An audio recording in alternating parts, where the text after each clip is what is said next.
Welcome to Spark 101 Voices, where we will have stimulating conversations around STEM learning and STEM earning. During the COVID-19 pandemic, Spark 101 decided to highlight individuals and organizations that are going above and beyond to help people during this difficult time, and we are calling them Spark Superheroes. L3 Harris was nominated as a Spark Superhero for their work creating a ventilator using off-the-shelf parts for less than $300. In this Spark 101 Voices podcast, you'll hear how innovation, unbounded thinking, and failure allowed a group of employees and volunteers to succeed at an impossible challenge and build a sense of community at the same time. Join me as I speak with John Piatt. John is the Vice President and General Manager of L3 Harris Integrated Aerospace Systems at L3 Harris Technologies in Waco, Texas.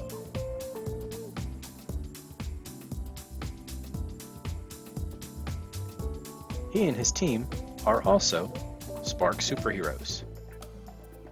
To learn more about the #Spark Superheroes series, visit spark101.org. John, welcome to Spark 101 Voices. I've been looking over the specs for your team's breather, but Right. It's a respirator, correct? It's a ventilator. Ventilator. The human ventilator obviously is about intubating the patient, and then the inspiration of the lungs and the expiration of the lungs, and how you're managing that process. Which, asked me that question 30 days ago, and you would have gotten a blank stare.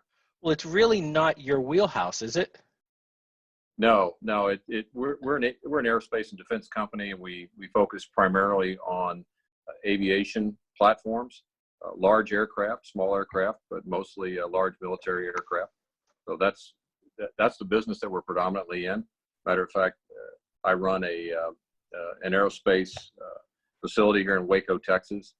Got about 800 employees, 1.5 million square feet of office and hangar space, and 2.5 million square feet of ramp space. We're focused on the aviation business. We are not in the medical devices business. But at the same time, just from the nature of the type of business that we're in and some of the people that we have here, we are in the business of innovation.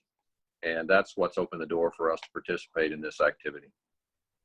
Are you still having all 800 people come in every day? No, and that's a great question, because not all businesses are conducive to working from home or working remotely. Right now, exactly 38% of my workforce is working from home. We track every individual. We make sure that we understand where they are. We sent the individuals who had the capacity, the tools, and the resources to work from home. We sent them home well over a month ago. And the biggest thing that we could try to do was ensure that we remained a viable, safe, and operating entity for as long as possible.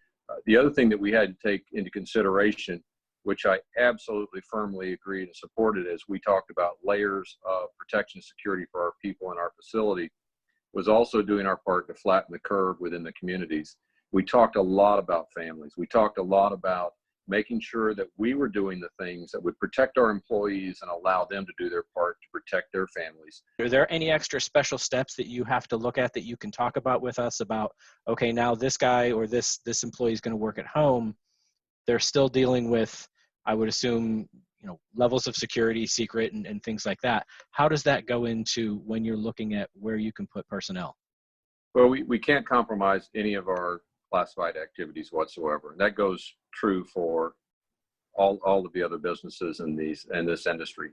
So our classified programs don't leave the site. Our classified activities don't leave the site. Those personnel, even though some of them might be working from home, they're not allowed to work on anything that's considered classified or considered, I'd say, sensitive information material. There are functions that they perform on a daily basis that do not even cross over that threshold. So Okay. If they need access to a SCIF facility, if they need access to classified information or classified computing capabilities for meetings, then they come back on site. It really hasn't, other than the parking lot has fewer cars in it, looking out my window right now, it really hasn't changed. We're still at 100% of our capacity from a backlog standpoint. And from our program status, we're meeting all of our commitments and continuing to do our job, whether it's classified or unclassified. Are you going through any extra like health and safety protocols with your employees? Absolutely. And we, again, early on, we started talking about how we can reduce the risk to the population by allowing more people to work from home. And we talked about that. The second thing that we started doing, we started looking at, and having our we have daily task force meeting, making sure that anybody that crosses over our line or our threshold in our facility, we know why they're coming, we know where they're coming from, and it allows us to address the needs of the organization without halting the business.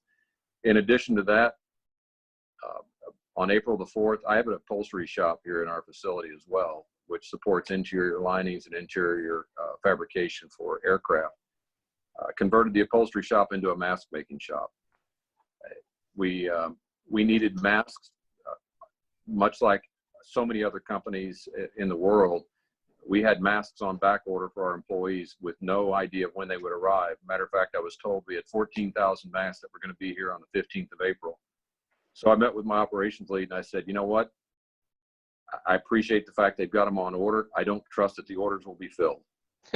Let's start making masks for our employees. Let's start producing and taking care of our own people. We can add that layer of security. We only need them to make about 500 masks initially and take care of our own folks. Word of that quickly spread to the rest of the company that we were making masks, and we started getting calls daily. We can't find any masks. We don't have any, and we're in a hot spot in New Jersey or in New York. Can you ship us some masks? So here it's been April the 4th, or just a few weeks later. We produced and delivered over 9,000 masks. 9,000? Yes, to over 30 locations across the company. And the mask production team, I had a little celebration, a distancing celebration with them on Tuesday, just to thank them for all their efforts for really creating and using their own technical skills to establish a very high volume production assembly line where 12 people are making 1,000 masks a day right now. Wow, that's outstanding. In fact, when I'm outside of my office, they made me an Iron Man mask, which I'm really proud to wear. So for PPE, we issue gloves. These are cheap. They're disposable. We have hand cleaner stations throughout the facility. We've propped open doors that don't need to be touched, that don't need to stay closed. Every idea that comes up, whether it's from an employee or from one of our task force members, we consider it for merit. We consider it for the safety and well-being of our employees, and we put that into effect immediately. Plus, as I mentioned, our company is constantly pushing out information for how we handle safety and security at our sites and protecting our employees. So how did your team come up with this idea to build an I3 breather? So it all started, and you've probably heard of hackathons, and especially with your focus. And along the lines of STEM, there's a lot of, especially in the more innovative times that we've had in the last several years, hackathons are very popular. Hackathons are a way to group source or to crowdsource ideation and to come up with new ideas very quickly. And the DoD organization that sponsored this, and we're not privy to say who that organization is, but that organization who sponsored this published a call for it was a hackathon. It's called Hackavenathon, and they gave the very brief description of the requirements. And it's kind of hard to visualize what a ventilator looks like based on those requirements, but they wanted the minimum entry criteria to be able to maximize the ability for people to innovate and to participate. So they published an announcement on, I believe it was March the 14th or March the 15th it was. And a couple of members of my team came across this announcement on March the 19th and came into my office and said, "Hey, Mr. Piatt, we got this announcement here. It's called a Hackavenathon, and we think we can put together a team Now, this is on a Friday, mind you, on Friday morning. And they said, we'd like to put together a team and submit a design concept. And that was one of the gentlemen that said, since we can't give back to our communities and continue to participate in local events, this will be a way for us to continue to give back as an organization. Well, first off, how do you say no to that? And you also have the energy and enthusiasm of people coming to you with their own ideas and the courage to come forward. And you want to reward that kind of behavior in your organizations. And so I said, well, it is going into the weekend. When's it due? Next Wednesday, 5 days. We got to have our paper submitted by midnight on Tuesday night. So I said, you know what? I'll give you guys a little bit of funding, but through the weekend you're on your own volunteer time, but I'll let you use the facilities. We had just stood up a new innovation lab downstairs around concepts of innovation in our aviation industry, and we had yet to. Literally, we were opening it up during all of this crisis. We'd yet to start a project, so this became project number one. So That's we cool. had the grand opening event, perfect timing, and kicked off the team on that Friday. And they started drawing in more and more resources. By Saturday morning, they had 14 employees who were involved. 2 of them that were involved from a East Coast location who were going to participate through remote communications and IT communications. By Saturday evening, they had recruited 5 physicians from across the United States, 2 from California, 2 from the local area, 1 from the Metroplex up in DFW, and then another from another region. And these were all subject matter experts or physicians who had expertise in their field that would support the development of a ventilator. If you're familiar with the sprint process, which you may have done some podcast on the sprints before, but they used a modified sprint in order to meet the timeline and the compressed timeline of the program, and were able to successfully submit a design concept by the deadline for a functional prototype design for a human ventilator. Now, the criteria were that it had to be sourceable parts, meaning Home Depot, plumbing store. It had to be able that if you ever moved it into production, would be able to support production for up to 10,000 systems, and it would be a disposable emergency use ventilator for less than $300. Adequately named an impossible challenge. Absolutely. Now, the impossible part turned out to be the $300, which is okay.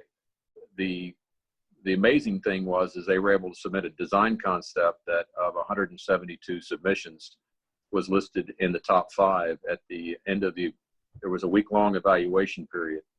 And at the end of that evaluation period, they were notified that they were in the top 5 and the government was going to proceed with all 5 of those selected.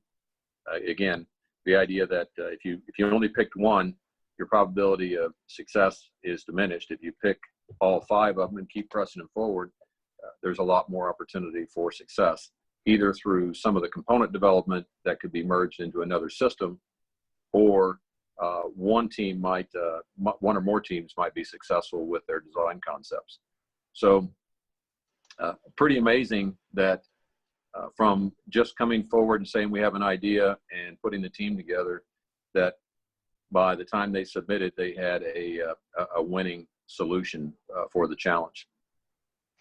And this isn't pulling things off of the shelf in your shop, which would probably have very advanced components and things like that. This is what's available at the local hardware store that I can pull in to actually make a ventilator. Yeah, this is not an ad for Home Depot, but they made a lot of trips to Home Depot. We 3D printed a lot of parts. Well, after our design was selected, then it became the impossible challenge of, in 10 days, can you deliver a functional prototype so we can start testing it? So as they look back, they're probably thinking the design phase was really easy. We had to grow the team a little bit and add more resources, but same dedicated team kept working, and soon the lab was full of plumbing parts, was full of stepper motors, Raspberry Pi boards, which I know a lot of the students are starting to I guess, innovate with the Raspberry Pi products.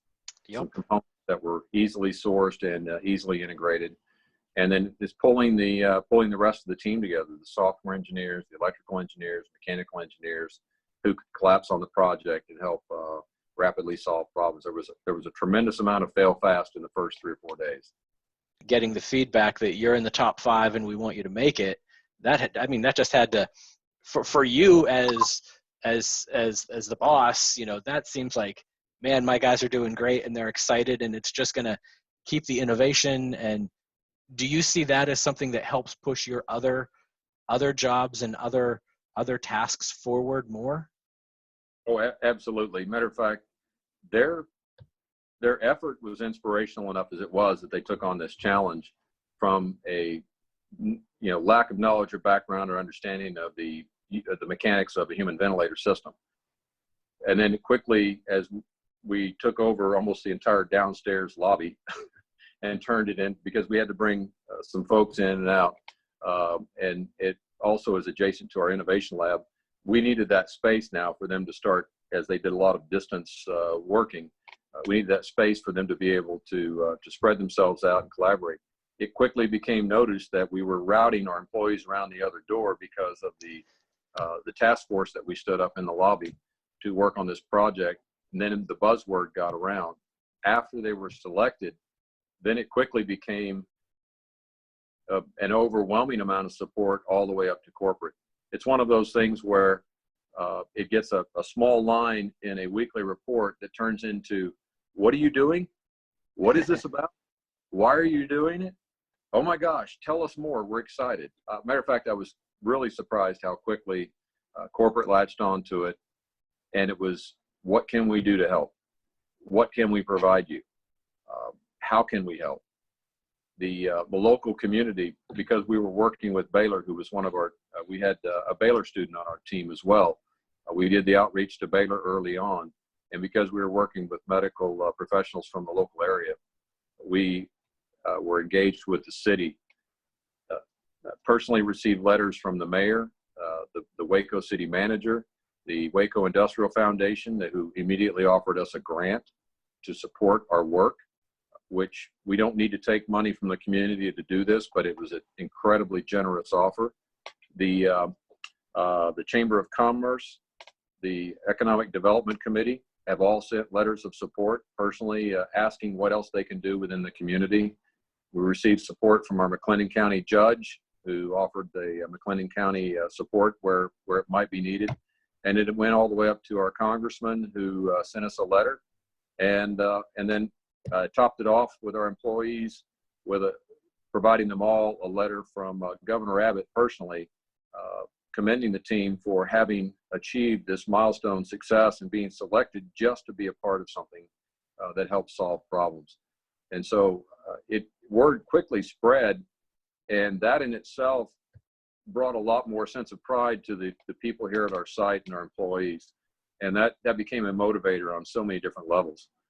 Somebody said to me last week, you had people walking in, they were worried, they had the fear in their eyes, they were coming from grocery stores that people were afraid to get close to each other, but they were coming in here with their heads held high because they felt like they were certainly a part of an organization that was willing to contribute and give back at a very difficult time. And it goes back to what we were talking about earlier. It just motivated people to do their jobs. Even if it wasn't participating with this team, we had to have a few people backfill to cover for folks that were working on this project. So that's all outstanding, and I want to go back to one point you made and kind of highlight it a little bit, because it's all important.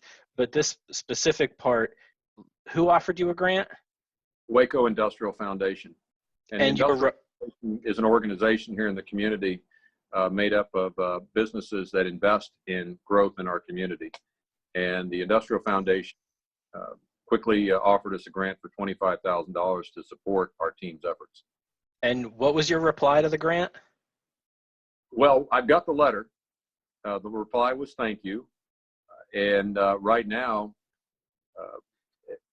we don't need the funding. the community needs that money more than we do. We have a team that's doing their job. We're getting the support we need, and we're covering the cost ourselves. What are the next steps? We know that the team went and the government said, the organization said, your top 5, you have 10 days, make it. Did we make that deadline? Yes. Yeah, April the 14th, our system was shipped to a government location in the Northeast. Matter of fact, again, I can't thank the company enough for support. We couldn't get on a commercial flight without fear of affecting our employees.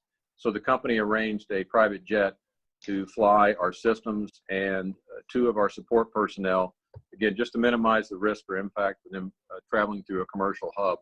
So we were able to provide that support, fly them up there, and then take care of their accommodations while they were there. So we finished the functional testing, had a very successful functional test. The system performed well. We had some calibration feedback that we needed to take care of. They've come back. This is mostly on the software side. With now knowing that our system could push the tidal volumes that are required to be able to take provide the adequate level of inspiration to a potential patient. Now it's about getting the controls set right. And again, you're talking about commercially off-the-shelf sensing and commercially developed software. Actually, it's internally developed software that manages controls of functions that allows you to mix the proper levels of oxygen, adjust your controls so you're moving the adequate volume of air. It's not about just pumping, but it's actually about managing the breaths, the intake, the sequencing, the timing, every aspect of human ventilation that would give a patient the greatest opportunity to survive should they have the need to be on a ventilator. Well, you're talking about software now, and that's not something I would think of immediately when I'm thinking about a breather. So can you talk a little bit about how that software was developed? You mentioned in-house. I'm assuming that would have been some of the things that you could deal with remotely, but can you talk about the development of that a little bit? Sure. To be able to, and again, the complication of the design is there's a respiratory rate you have to manage. There's a tidal volume of air you have to manage. There's the management of the integration of the oxygen, FiO2, to the patient. And you also have your expiratory rate that you have to deal with as well on the back end. And we were able to put, very inexpensive sensors in line that helped measure. And by the way, we borrowed a lot more mathematical help from Baylor to help us crunch the numbers to work those in formulas we needed to create the software code. But we had a very small software team who we have on site here working on other projects who have come in, and one of the leads on this project is one of our software leads. And they were able to actually write the software so we could create software controls. So if we use graphical user interface for our design, it's one less knob or dial that you have to buy for this system. Matter of fact, our early integration has been using the 7-inch touchscreen Raspberry Pi touchscreen displays, readily available for developers. It's a great developer tool, and again, being very inexpensive and easy for these guys to write code to, they were able to use the touchscreen display to create and emulate all of the dials and settings you would normally find on a typical ventilator. And then it was just a matter of making sure that you had the fidelity of control through touchscreen, and that's where a lot of the coding came in, the software coding came in. So it was understanding how to control the measures of volume and how to make those adjustments, then how to translate that into the controls on the Raspberry Pi, and then be able to then make sure that as you make those adjustments, you're feeding back the right commands that open and close the valves and manage the valves themselves to have the proper flow, and also the pump to have the proper tidal flow to support the patient's needs. The other aspect that we've added since our original testing was a self-calibration. So now the system, once we put it on a test lung, can measure its own volumes, and it can self-calibrate, so it takes one more step out of the process for an operator. So there's a lot of software that goes into this, but I'd say that 90% of the software was developed in the first 10 days. So we're currently getting ready to package the system up. We're actually going to go to another location, get on a different test lung, and this is all in coordination with the government. And we're going to calibrate ourselves again, verify our settings, and make sure that we're getting the performance that we have measured to and say that we're getting now. Make sure we're on a test system. It validates everything that we believe to be true. Then from there, the system will fly back up to the Northeast to a government facility for testing. And it will start testing on Monday morning at 7 a.m. That's outstanding. Yeah, we're excited. How much do you have the team now looking at it? Are they still tinkering with the design beyond the feedback that they're getting? Is it the type of thing where one of your employees comes in the morning and says, I thought about this last night. Do you think it would work? Or are they satisfied where they are that this is a successful build and they're just working on the feedback at this point? So you're talking about one of my favorite books. It's called Innovator's Dilemma.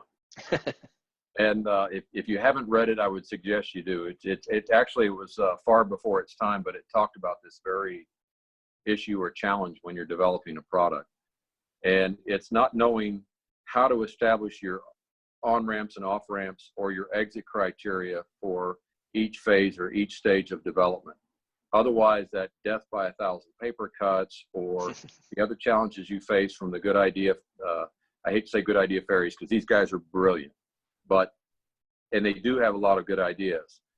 You've got to know when to put good ideas on a parking lot, and then you know when or how or if you should transition them into the product line. Keeping in mind, emergency use ventilator, disposable, potentially a one-time use, locally sourced, build up for urgent needs in case other ventilators aren't available, kind of a third world country type of an application, which is pretty close to what we were dealing with in some of our major metropolitan areas. So trying to solve this problem doesn't mean that you're trying to solve world hunger. So keep in mind what your objective is. Know what your goals are and be very firm on that. But we still meet on this every day. Had a meeting with them on it last night. Guys, let's make sure we know specifically what we have to do. Kudos to them for continuing to brainstorm good ideas, but you still have to manage a project. Whether it's a prototype or whether it's a transition in production, you have to manage the configuration of a project to support the schedule, to support what your ultimate objective is. Does that make sense? Yes, it does. Do you think your job will return to normal when this is over?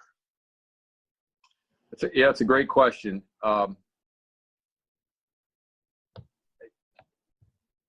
It'd probably be easier to answer that if we knew what normal is. So what is normal? What was normal before this crisis happened? And so every day is a new normal, whether the crisis happened or not. And quite honestly, our job is what we make it. Our job is what we get up and do every day. And whether it's coming in here and running an aviation facility, or whether it's turning wrenches on an airplane, or whether it's supporting your local waste collection, everybody's job is important, and they should be proud of what they're doing.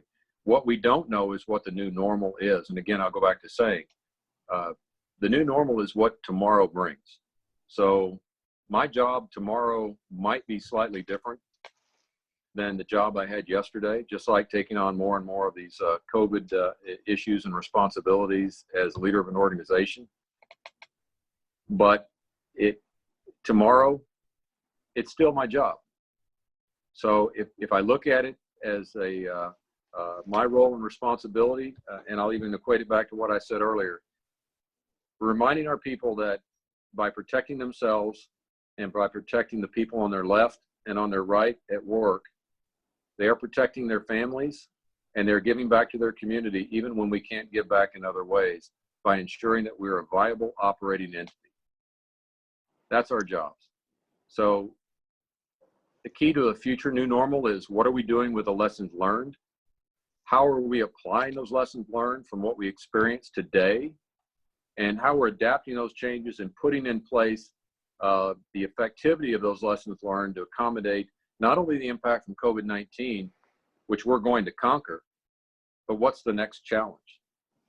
You mentioned lessons that you've learned, or through the i3 breather project. Are there any lessons that you have learned, maybe about how you work or about how your teams work? Yeah. Wow, I wish we had more time. So I would say I can maybe three things. First off, don't be afraid of failure. It's better to have tried and failed than not have tried at all. I think we've all heard that at some point in our lives. It's one of those things we might take for granted. But there were 172 teams who were successful because they tried to help solve this problem. 5 have prevailed, but they all succeeded in their own way. And that's one. Make sure, and we talked about this too, make sure you set off ramps and criteria. Those lessons learned need to be applied to everything that you do in life. Set your goals, but know when to say, I've declared victory and I'm moving on to the next project, or here's my next step because I've met this criteria. So be very specific. Don't be so wed to an idea that all else fails because you're becoming too narrowly focused on one solution and this is what you think success looks like. So I'd say that's the second thing. And then most importantly, don't limit yourself by what you think you know. It's something that I like to call unbounded thinking. If you bring unbounded thinking to the table, it means that anything that you've been told or you've been taught in the past is only foundational to what you can experience going forward. And specifically, the L3 team did not have any background with ventilators, yet they looked at the problem from a fresh perspective and without background experience, and were still successful. Even if they hadn't made the top 5, they were still successful. They met their objective of submitting a design concept in 5 days. Now they've met their objective of submitting a prototype in 10 days. Would anybody have thought they could have done that a month ago? Probably not. It wouldn't have occurred to them. So this unbounded or unlimited thinking allowed them to go at this from a whole different perspective that might, quite frankly, solve problems in some other areas. So I think those 3 things would be the way I would deal with the lessons learned from this: is continue to encourage innovation and don't be afraid to fail. Thank you so much for your time. I really enjoyed learning about everything you were doing. Definitely, please keep us up to date on your progress and how your team does. Well, Russ, thank you again for your time. Obviously, this is important because not just because it serves as a model or an example to students who might be interested in a career in in STEM-based learning or career in the future in engineering or mathematics or science, but because it really does show that if you come together with an idea, there's no limit to where you can take it. I want to thank our incredibly dedicated employees, those on the i3 breather team who have worked 7 days a week. Some of them have worked up to 20 hours a day, slept on couches up here at the office, and continue to dedicate themselves. Can't say enough for them and those that are leading that team for what the work that they're doing. And by the way, if you don't mind me shouting out to my mask making team as well, because it doesn't matter. And by the way, they use a lot of math in that, creating and cutting an assembly line. So we've got a lot of skilled people here, but more importantly, we've got a lot of dedicated and people who understand the why of giving back. So thank you for what you do. Thank you for your organization, and thank you for giving us the opportunity to share. Today's guest on Spark 101 Voices has been John Piatt. He is the Vice President and General Manager of L3 Harris Integrated Aerospace Systems at L3 Harris Technologies in Waco, Texas. Thank you, listeners, for joining us. You can connect with me and the whole Spark 101 team on all the socials by searching Spark 101 STEM, or visit us directly at spark101.org.